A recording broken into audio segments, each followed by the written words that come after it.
We're back. Oh, goodness. Good morning. Hi, how are you? It's been a long time. It has been a long time, yeah.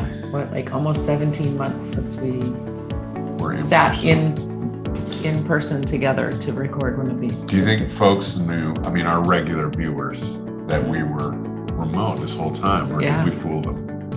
Oh, I'm pretty sure. Well, I don't know. Well, it is good to see you in person. Yeah. And welcome back. It's good timing because we actually have a lot to get across to folks. If you're interested in climate, if you've been watching this issue for a month or for a decade, and you've been kind of worried about whether or not our state infrastructure government and leaders could answer the call, we have some interesting news, right? We are poised. I feel like we're at that moment where we're out at the end of the diving board and we are ready to get started. Have we been practicing? I feel like we've been practicing, but then again, we're not the ones who are doing the heavy lifting right now. We did the political work to set this in motion, which we'll talk to you about. But we've got some really excellent, committed, diverse set of Vermonters who are working on the details of this. And that's why we're here today, because we want to talk about how we got here and, say a few thanks to the folks who helped us along the way. And then talk about a pretty big call to action. Yeah. And so let's get started. Absolutely. Let's just maybe review kind of a lay of the land. Who are you? Yeah. Hi, I'm Sarah Copeland-Hanzas. Oh, Sarah. I'm co-chair of the Legislative Climate Solutions Caucus. And here is my partner in crime. Chris Pearson, Senator from Chittenden County, and also co-chair. And 2012, I think, was when I was in the House at the time, and then Representative Margaret Cheney, who's now on the Public Utility Commission, she and I got our heads together and we're like, boy, climate is really a big deal. And when I sat in that big red room in Montpelier and look around and think, well, most people here agree, this is not actually like a lot of climate deniers in Vermont in the legislature, but we want to elevate the issue because it's so perplexing and multi, what would you say? It touches everything, right? Right. There isn't one committee in the House, like there is a committee who focuses on education or a committee that focuses on transportation. There's no climate change committee. Right. And so the complexity of it. We started what we call the Climate Solutions Caucus. And, it's had bumps and fits and starts along the way and as it's coming up on 10 years. But now we're 85 members, 85 I think. Members. Yeah. Out of 180 in the whole legislature. That's pretty good. Senators, House members, Democrats, progressives, independents, maybe a Republican or two. At times, they've come to the meetings sometimes, and I'm not sure they are signed up on the roster, but that's okay. We welcome all. Yeah, we want them to come and be heard. And we've just been trying to elevate this huge challenge, this emergency that everybody kind of agrees with, and nobody can just say, well, pass that bill and we've taken care of it, right? This is a worldwide problem. And people often say, well, where can we look? What country's done it? What state has really nailed this? There's no one. Yeah. There isn't a blueprint that we can follow. And so we have to work on writing the blueprint. So there are snippets of blueprints everywhere that we can pull from. Yeah. So the caucus, the Climate Solutions Caucus of legislators, works on elevating policy, helping inform ourselves and our colleagues. And we've had some success. A few years ago, I think it was maybe early on when you became co-chair, right? Yeah, 2018, 2019. Talk about our summer of fun. Yeah. I mean, I think one of the pivotal points in the history of the Climate Solutions Caucus really was, after a number of years of feeling like we were making slow progress, but sort of hitting a ceiling that wouldn't allow us to really make bold change that will change the trajectory of our emissions. Chris and I took over as co-chairs.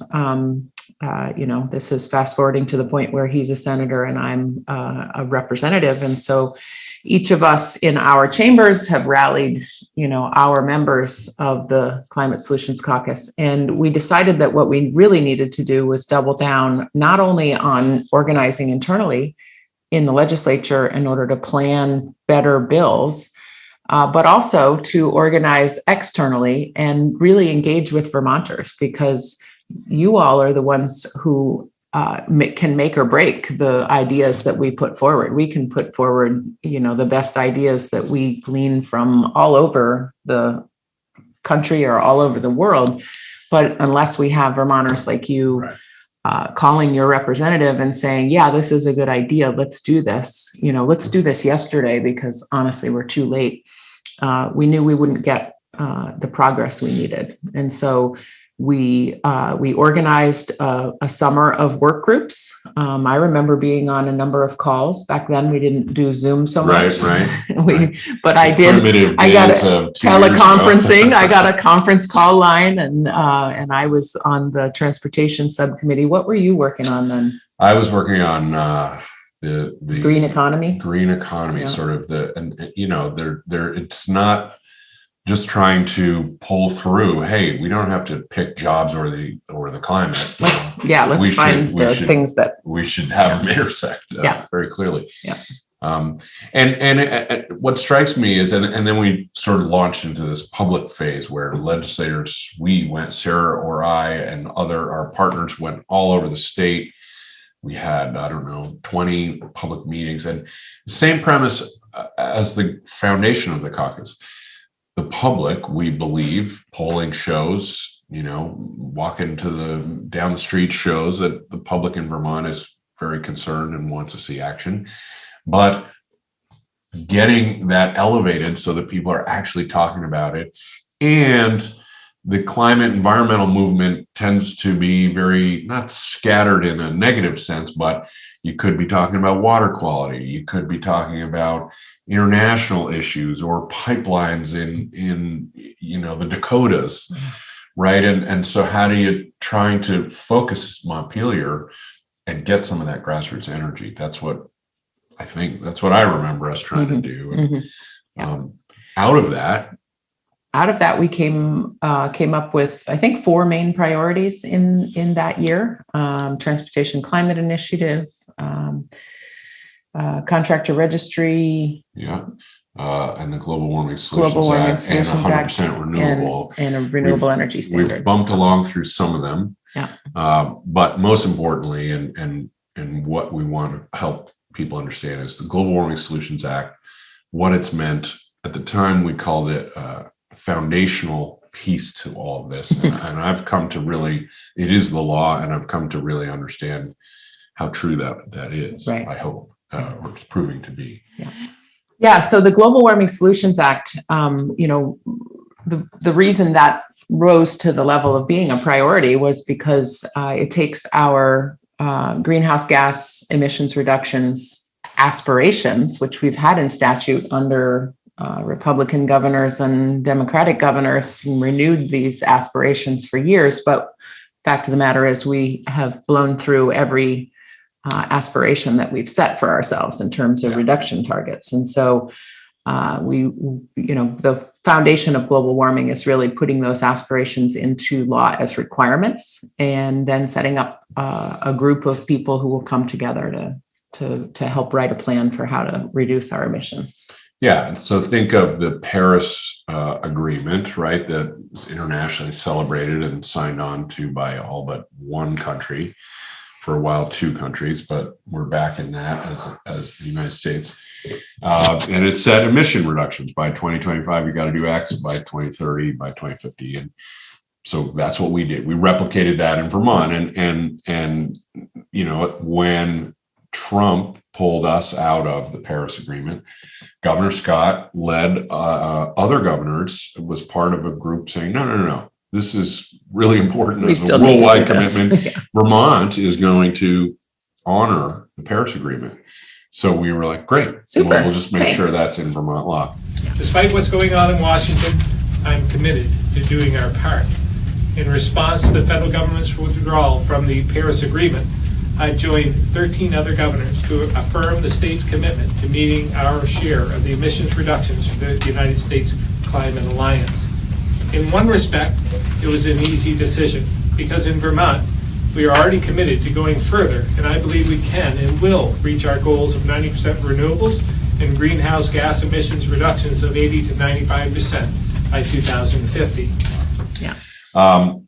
And then it pulled a bunch of experts together to help us really in the legislature and elsewhere. How do we do this? What do we have to do? We've got a lot of little pieces of this we've been doing for years, whether it's weatherization or electric vehicle incentives in some ways, transportation alternatives. But what is it really going to take to hit these targets? And then there was the accountability piece. Talk about that. Yeah. And accountability, I think, is really key because of the track record that we have of blowing through all our aspirational targets.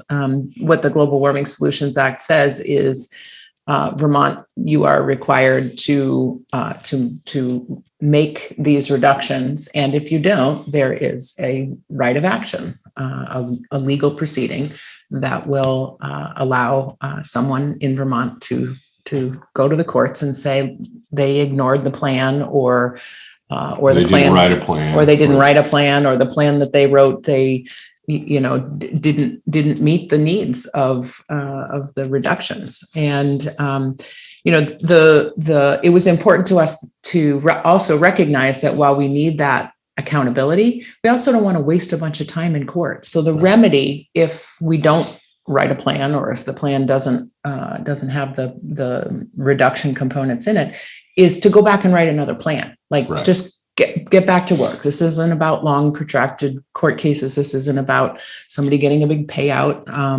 The injury is to all of us if we don't get this done.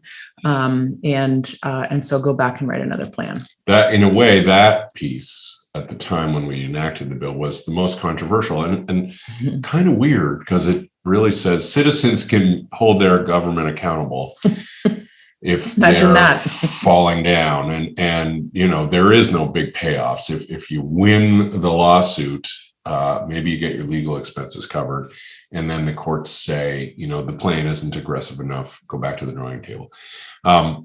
This is really important.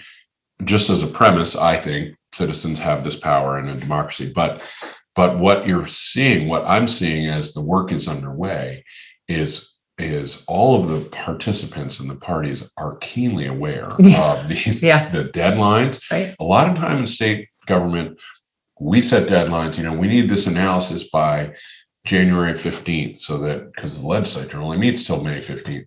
And that just gets blown off, or this board needs to be appointed and up and running by February 1st. It's not even up by April 1st, right? We've seen this over and over, and there's no remedy. It's like, well, you ignored the law. We'll get to it. Mm-hmm. So you're not seeing that with global warming solutions. And finally, right, the crisis demands action, this aggressive action maybe a decade ago, but here we are. So that's kind of the overview, and there's such an intense need for citizens to be engaged in the next step, and so we want to work with everybody. Yeah. Now that Global Warming Solutions Act is law and we have these reduction requirements, the next step of the process is that parts of the plan that are being written are going to be coming out for folks to comment on. And we certainly hope that the same sentiment that we heard during our Roadshow events before we passed Global Warming Solutions, which was people saying time and time again, are you sure you're being bold enough? Do this is a crisis. We need to be doing more. So I'm not super interested in building a movement to pass piecemeal laws that actually aren't addressing the situation at hand.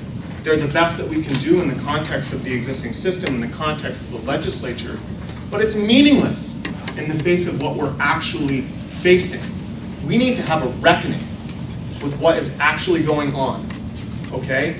Our systems, the systems on which we rely for our lives and the future generations' lives are collapsing. And so I get it. I totally understand that you're allies and that you're fighting like hell and you've done 15 tours and you're going around the state and gathering people like this is super meaningful. But we have to have our eye on what we actually have to get done. Thank you for that. I appreciate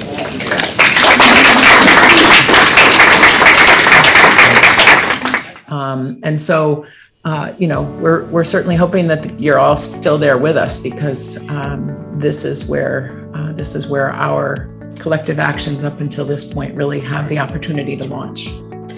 Thanks as always to Bob the Green Guy for pulling these videos together. And, Super Bob. We'll be back to dive in real soon.